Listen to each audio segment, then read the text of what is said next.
Assalamualaikum warahmatullahi wabarakatuh. Kita lanjutkan. Bismillahirrahmanirrahim. Para kaum muslimin dan muslimah, di awal tadi kita telah bahas tentang ciri-ciri dan karakter orang-orang yang ketempatan sifat munafik di dalam dirinya.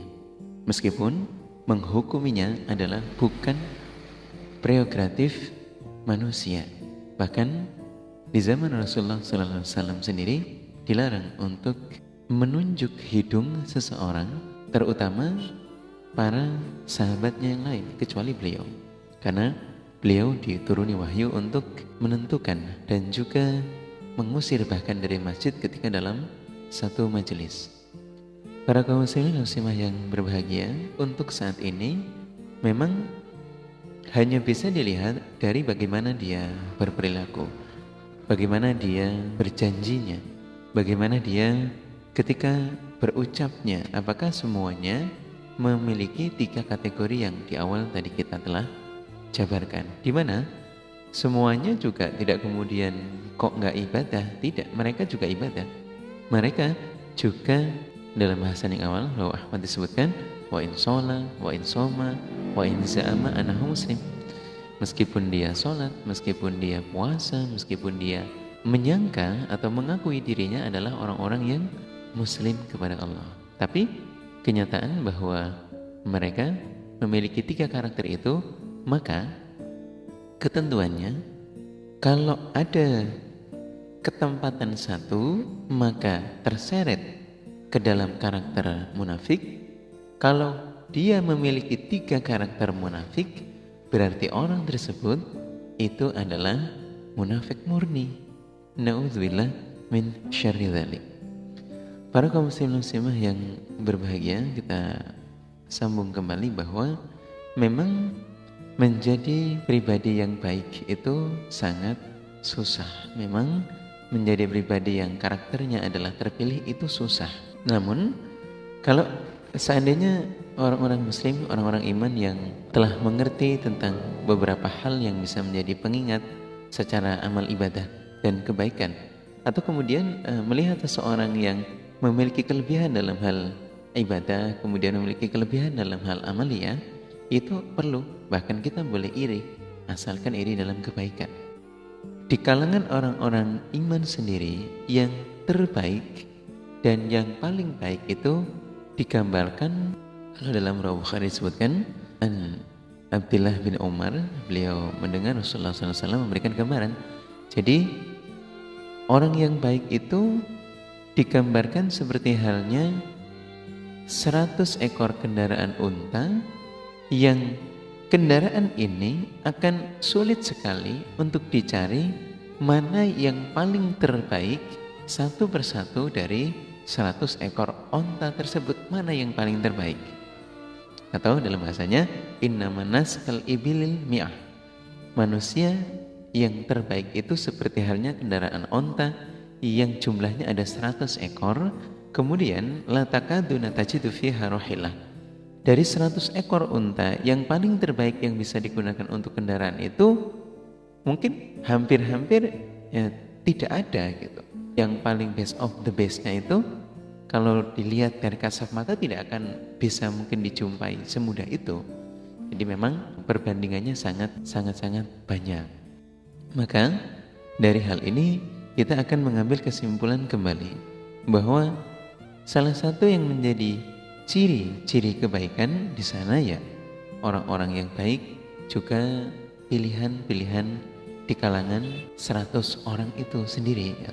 Jadi kalau orang-orang munafik itu riwayatnya dikatakan dari sekitar 40 orang, nah kalau yang best of the best ini perbandingannya sampai dengan 100 orang, kemungkinan menjumpai satu yang paling terbaik itu memang susah, tapi pasti ada. Alhamdulillah, jazakumullahu khairan. Kemudian kita mengambil sebuah gambaran di antara 100 orang itu mana yang paling utama. Maka dalam Rawi Bukhari disebutkan dari Abi Musa, beliau mengatakan kisah Nabi yang menceritakan bahwa perumpamaan orang-orang yang bisa selalu zikir kepada Allah, selalu ingat kepada Allah.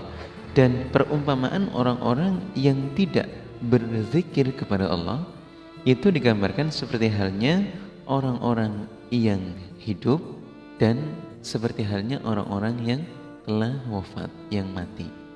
Jadi apabila seseorang yang berkarakter baik kemudian mau sedikit mencari perbandingannya saja yang terlihat atau dengan orang-orang yang kurang, dalam artian di situ gambarkanlah 100% orang-orang yang baik yang bisa banyak berzikir kepada Allah. Kemudian yang tidak bagaimana? Yang dia tidak berzikir kepada Allah, mungkin sama sekali. Dalam kurun waktu 24 jam, bagaimana dia berzikir itu ya di bawah rata-rata. Kemudian orang-orang yang baik, ya dia bisa berzikir kepada Allah kalau bisa setiap waktunya, menyempatkan dalam masa-masa ibadahnya, masa-masa kerjanya pun dia sempatkan untuk berzikir kepada Allah.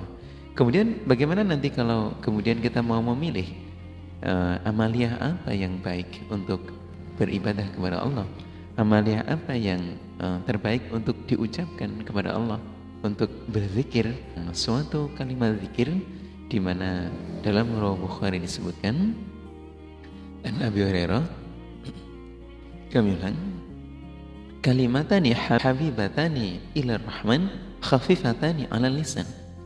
Jadi ada dua kalimat yang bagi Allah ini membuat kesenangannya Allah untuk hambanya, rasa cintanya Allah kepada hambanya itu lebih-lebih lagi. Namun ketika dikerjakan atau oleh hambanya ini ringan sekali, mudah sekali. Thaqilatani fil mizan. Nanti pada hari akhirat ketika kita akan ditimbang amaliyah kita, ini akan membuat amaliyah kita menjadi berat, akan membuat amaliyah kita itu semakin timbangannya mengalahkan amal jelek kita. Apakah dua kalimat zikir itu? Ialah subhanallahi wa bihamdi subhanallahil azim. Riwayat Bukhari. Subhanallah wa bihamdi subhanallahil azim. Maha suci Allah ya, dengan segala puji baginya, dan maha suci Allah yang maha agung. Jadi dengan demikian bahwa kalimat zikir yang mudah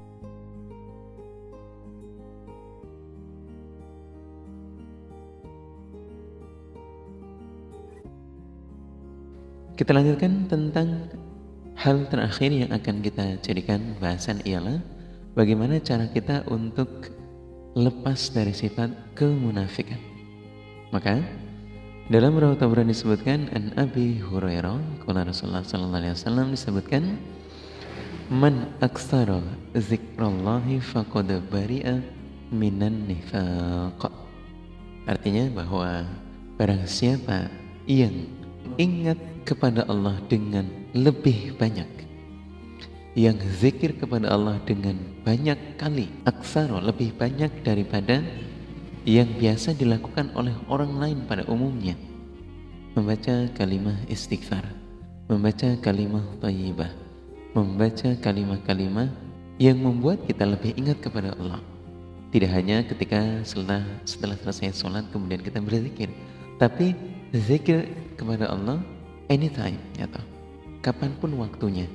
Nah maka faqad bari'a minan nifaq, orang tersebut mampu untuk terlepas, terbebas dari jauh sifat-sifat kemunafikan karena bisa zikir kepada Allah, apalagi bisa mengerjakan ibadah puasa kepada Allah. Memang alhamdulillah selain yang panjang seperti itu, ada lagi satu hal lagi yang mudah, ialah mendukung kalimat untuk membahas istighfar terkait dengan hal-hal yang berdampak pada kategori sifat kemunafikan. Semoga Allah beri manfaat dan barokah.